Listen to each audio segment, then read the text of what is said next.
Correct me if I am wrong guys, tama ba? Wala siyang kadouble dito sa mga ginawa niyang mga action dito sa may week 5? Ang galing no? Isang bangungot or panaginip lang yung paghaharap nila ni Cassiopeia. Magiging superhero na ng Distrito 6 dito, si Terra.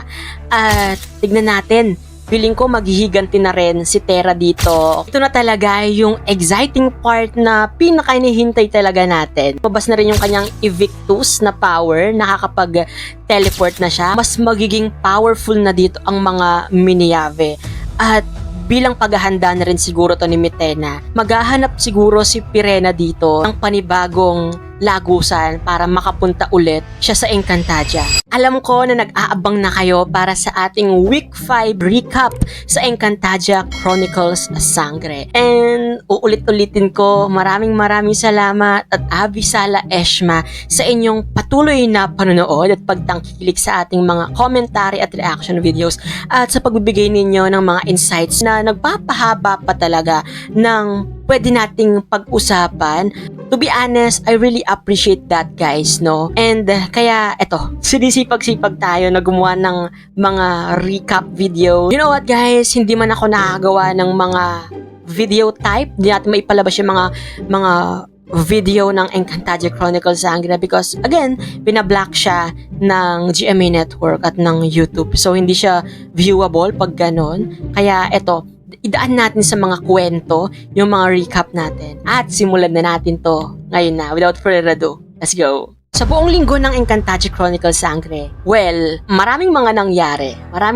May mga development tayong nakita dito. Nandiyan na yung pagkagising ni Pirena, nandiyan na yung pagbabalik ng alaala ni Adamus at ang pagkikita nila ni Flamara. At the same time, nagdalaga na si Terra, tumanda na siya, at tumuntong na siya sa tamang edad para lumabas yung mga kapangyarihan at kakayahan niya.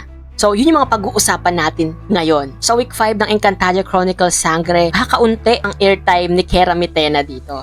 Parang nakita lang natin siya noong binabangungot siya ng paghaharap nila at pagkita niya or nakita niya yung silhouette ni Terra dito. Tapos, yung next na nakita natin siya ay yung pagpunta niya sa batis ng katotohanan para itanong ulit kung sino ba yung pinakamakapangyarihan.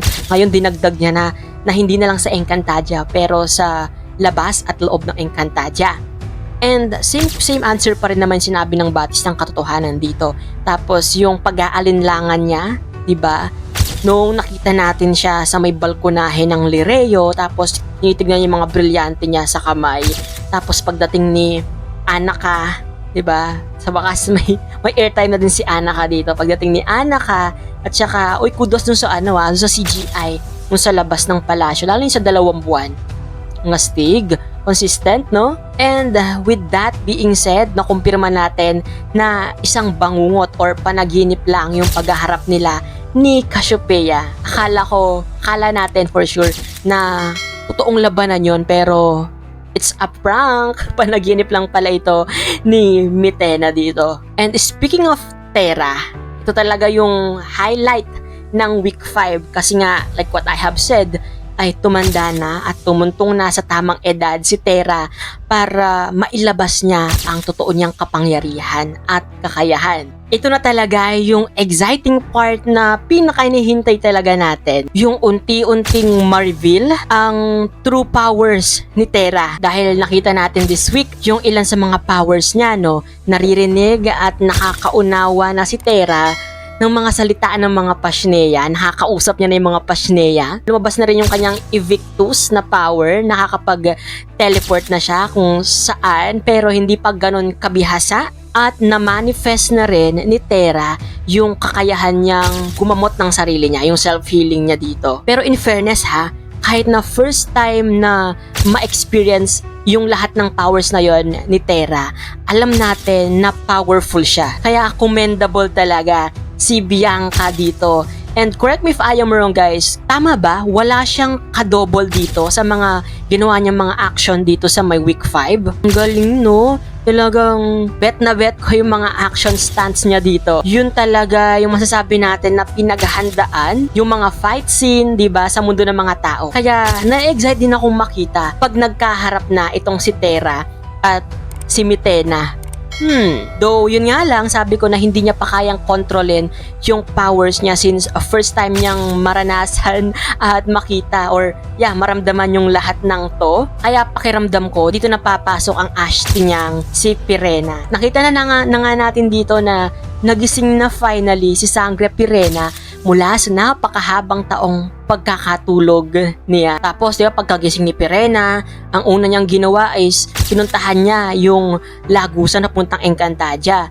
Pinipilit niyang buksan, di ba? Nakita natin, pero hindi niya mabuksan since selyado nga ito nung kapangyarihan ni Keramitena. Feeling ko rin, maghahanap siguro si Pirena dito ng panibagong lagusan para makapunta ulit siya sa Encantadia. Gaya nung ginawa nila noong Encantadia 2016, di ba? Na akala natin yung puno lang ng Asnamon yung lagusan, pero meron pala sa Himpapawid, meron pala sa Pader, no? Siguro ganun yung gagawin dito ni Pirena para makabalik siya sa Lireo. Tapos ang theory ko dito, at marami rin akong nababasa na same kami ng theory, na kapag nakabalik na sa Lireo si Pirena, makukuha niya na rito yung mga 4 na brilyante.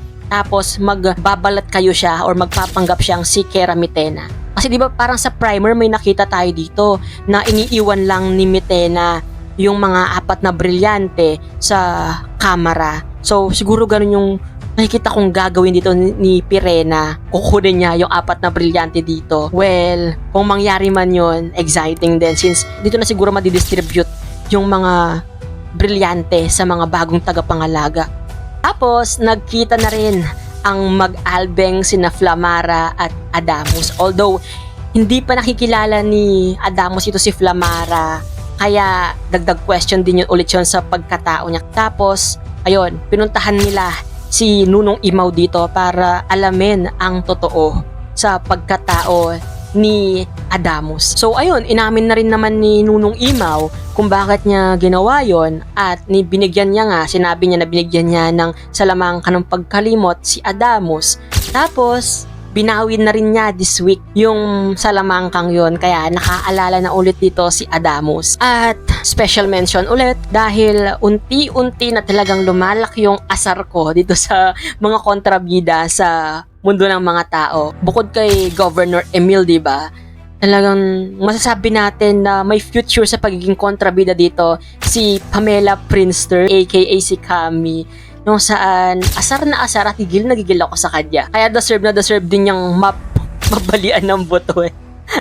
And ayun, walang eviction this week pero nominated ang lololohan ni Tera dito. We're not sure kung may evict ba siya next week dito since nabaril nga siya. And ayun, pinakita dito sa week 5 ng Encantadia Chronicles Sangre kung gaano karumi ang politika sa Pilipinas. Nagre-reflect kasi no? Mula sa utang na loob hanggang sa pagmarami kang pera, syempre parang salapi lang talaga yung labanan para makamit mo yung hustisya. At the same time, I love din kung paano nila in-emphasize dito yung powers ng bayanihan or yung community power na sinasabi natin. Kasi may magagawa talaga tayo kapag nagsama-sama tayo for the common good. And ayun, sa susunod na linggo, magiging superhero na ng Distrito 6 dito, si Tera. At tignan natin, feeling ko maghihiganti na rin si Tera dito kay Gov Emil at sa mga tauhan niya na nanakit sa kanya at sa kanyang pamilya. At abangan din natin ang pagbibigay naman ng dagdag powers pa ni Mitena sa mga Miniyave. Sinasabi niya dito parang bibigyan sila ng kapangyarihan na makaunawa at makapagsalita ng enchanta. Mukhang mas magiging powerful na dito ang mga Miniyave. At bilang paghahanda na rin siguro to ni Mitena sa nalalapit na paghaharap nila ng tagapagligtas ng Encantadia, none other than si Tera. And ayun, yun na yung mga highlight ng week 5 ng Encantadia Chronicles Sangre. Syempre kung kayo ang tatanungin ko, ano yung episodes or ano yung eksena sa week 5 ng Sangre ang hindi nyo malilimutan or tumatak sa inyo ngayong week 5 nito? Let me know guys in the comment section. Ayan, kung nakapunta ka dito sa end ng video ito, eto na ang mga top comment spotlight natin. Syempre, eto, from Cove igana. Ang sabi niya dito ay malakas naman talaga si Cassiopeia. Hindi niya lang talaga kayang kalabanin ang sarili niyang kapatid. From Jameson Radagona. Ang sabi niya dito ay hindi po pwedeng tumanda ang mga engkantado. Katulad ni Cassiopeia, unang reyna ng Lireo. Hanggang ngayon, ganun pa rin ang face niya, hindi pa rin tumatanda. And finally, for our top comment spotlight, mula kay Warrior Defender. Wow, lakas maka-N ka talaga, Warrior Defender. Sabi niya dito ay, gusto ko lang malaman kung paano po kaya naging kapanalig si Dea ng mga sangre. Okay, yung mga questions natin ganyan, feeling ko, this coming episodes natin, mas malalaman at mas mabibigyang linaw. Kaya tumutok lang dito dahil nag-recap tayo ng mga pangyayari sa mga nagdaang episodes ng Sangre. At for sure, pag nasagot na yan, mababanggit ko dito. Kaya naman, don't forget to hit that subscribe button and that notification bell para lagi kang updated sa mga videos i-upload ko pa. At baka masagot natin yan. So, yun. This has been CJ, guys, your man of letters. Stay safe and stay motivated. Thank you for watching. Bye-bye!